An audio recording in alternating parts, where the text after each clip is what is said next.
ایک بار دمشق میں ایسا قحط پڑا کہ یار لوگ عشق و عاشقی جیسی چیز کو بھی فراموش کر بیٹھے۔ بصرہ میں بھی کچھ ایسا ہی قحط پڑا تھا کہ لوگ نہ صرف محبت کے لطیف و نازک جذبات کو بھول گئے تھے بلکہ ان کے سینے نفسانی خواہشوں کے ہجوم سے بھر گئے تھے۔ وہ اپنے شکم کی آگ بجھانے کے لیے اپنے ہم جنسوں کو ارزاں داموں پر فروخت کر رہے تھے۔ اولادیں ماں باپ پر گرا تھیں اور اولادوں پر ماں باپ ایک بوجھ تھے۔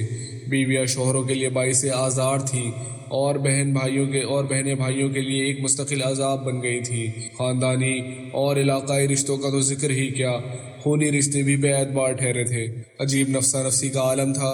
ماں باپ اولادوں سے ہاتھ چھڑا رہے تھے، بھائیوں نے بہنوں سے منہ پھیر لیا تھا اور دوست ایک دوسرے کو پہچاننے سے گریزاں تھے۔ بھوک کا عفریت اپنا خونی دہن کھولے کھڑا تھا اور تمام انسانی رشتے، احساسات و جذبات، عقائد و نظریات اس کی خوراک بنتے جا رہے تھے۔ اسی ہولناک فضا میں بصرہ کے ایک چھوٹے سے خاندان پر قیامت گزر گئی۔ یہاں 4 بہنیں رہا کرتی تھیں جن کے ماں باپ دنیا سے رخصت ہو گئے تھے۔ بظاہر کوئی نگراں اور کفیل نہیں تھا۔ یہ سب بہنیں مل کر محنت مزدوری کیا کرتی تھی، مگر جب شہر بصرہ قحط کی لپیٹ میں آیا تو سارے کاروبار دم توڑ گئے تھے اور مزدوریاں ختم ہو گئی۔ نوعمر لڑکیوں نے 2-3 فاقے تو برداشت کر لیے، مگر جب بھوک حد سے گزری تو کسی کو اپنا ہوش نہیں رہا۔ بھیک تک کی نوبت آ گئی، مگر کوئی کیسے بھیک دیتا کہ دینے والے کے پاس خود کچھ نہیں تھا۔ یہ تمام بہنیں زرد چہروں اور پتھرائی ہوئی آنکھوں سے آسمان کی طرف دیکھ رہی تھی کہ بصرہ کا مشہور تاجر عتیق ادھر سے گزرا۔ فاقہ زدہ بہنوں نے آسودہ حال شخص کے سامنے دست سوال دراز کر دیا، خدا کے لیے ہمیں کچھ کھانے کو دو، ورنہ کچھ دیر بعد ہماری سانسوں کا رشتہ ہمارے جسموں سے منقطع ہو جائے گا۔ تاجر عتیق نے سب سے چھوٹی بہن کی طرف دیکھا جو خاموش بیٹھی تھی۔ لڑکی، تجھے بھوک نہیں ہے؟ سب سے چھوٹی بہن نے نقاہت زدہ لہجے میں جواب دیا، بہت بھوک ہے۔ تاجر نے سوال کیا، تو پھر کسی سے روٹی کیوں نہیں مانگتی؟ لڑکی نے بڑا عجیب سا جواب دیا۔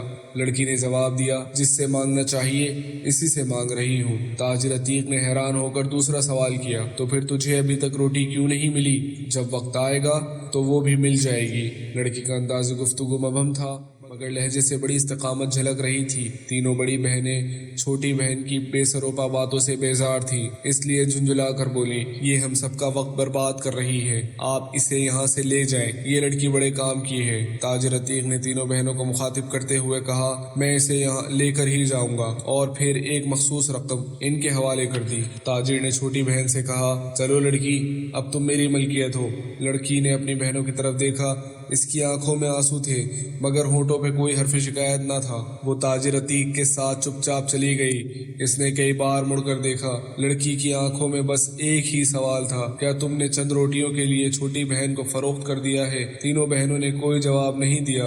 انہیں بھوک کے عفریت سے نجات مل گئی تھی اور تاجر کے دیے ہوئے سکے گننے میں مصروف تھی۔ پھر انہیں اپنی چھوٹی بہن کی آنکھوں میں لرزنے والی معصوم حسرتیں اور کانپتے ہوئے سوالات کس طرح نظر آتے۔ آخر لڑکی نظروں سے اوجھل ہو گئی اور ضرورت کے بے رحم ہاتھ نے خونی رشتوں کو جدا کر دیا۔ عام طور پر یہی روایت مشہور ہے کہ تینوں بڑی بہنوں نے مل کر چھوٹی بہن کو تاجر عتیق کے ہاتھوں فروخت کر دیا تھا۔ اس طرح ایک معصوم بچی اپنے کارواں سے بچھڑ کر صاحب ثروت انسان کی کنیز بن گئی۔ نوعمر ہونے کے باوجود وہ لڑکی انتہائی مشقت اور ذمہ داری کے ساتھ اپنا کام پورا کرتی اور مالک کو کسی قسم کی شکایت کا موقع نہ دیتی۔ یہاں تک کہ اسی عالم میں کئی سال گزر گئے۔ اب اس لڑکی کی عمر 12-13 سال کے قریب تھی۔ جیسے جیسے عمر بڑھتی جا رہی تھی، لڑکی کے ذوق عبادت میں بھی اضافہ ہوتا جا رہا تھا۔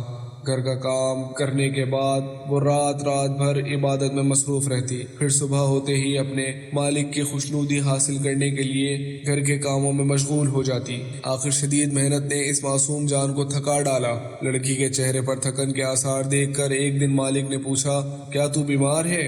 لڑکی نے نفی میں مالک کی بات کا جواب دیتے ہوئے کہا، کیا میں اپنے فرائض کی ادائیگی میں کسی قسم کی کوتاہی کر رہی ہوں؟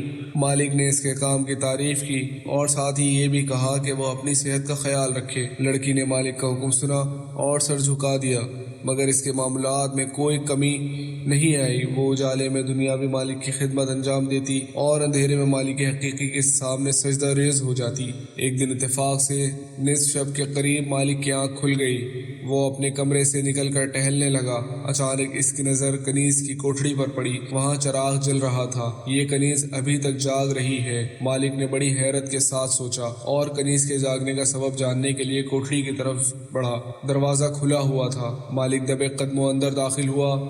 اب اس کی آنکھوں کے سامنے ایک ناقابل یقین منظر تھا۔ کنیز سجدے کی حالت میں تھی اور دبی دبی سسکیاں ابھر رہی تھی۔ مالک کی حیرت میں کچھ اور اضافہ ہو گیا۔ وہ آہستہ آہستہ آگے بڑھا۔ پھر اس نے کان لگا کر سنا۔ کنیز انتہائی رقت آمیز لہجے میں دعا مانگ رہی تھی۔ اے اللہ، تو میری مجبوریوں سے خوب واقف ہے۔ گھر کا کام کاج مجھے تیری طرف آنے سے روکتا ہے۔ تو مجھے اپنی عبادت کے لیے پکارتا ہے، مگر میں جب تک تیری بارگاہ میں حاضر ہوتی ہوں نمازوں کا وقت گزر جاتا ہے۔ اس لیے میری معذرت قبول فرما لے اور میرے گناہوں کو معاف کر دے۔ مالک نے کنیز کی گریہ وزاری سنی تو خوف خدا سے لرزنے لگا۔ روایت ہے کہ اس واقعے سے پہلے تاجر عتیق ایک ظالم شخص تھا۔ اپنے غلاموں اور کنیزوں سے بے پناہ مشقت لیتا تھا اور انہیں پیٹ بھر کر کھانا تک نہیں دیتا تھا۔ اس رات ایک کنیز کو اس طرح سجدہ ریز دیکھا تو پتھر دل پگھل گیا اور اسے اپنے ماضی پر ندامت ہونے لگی۔ الٹے قدموں واپس چلا آیا اور رات کا باقی حصہ جاگ کر گزار دیا۔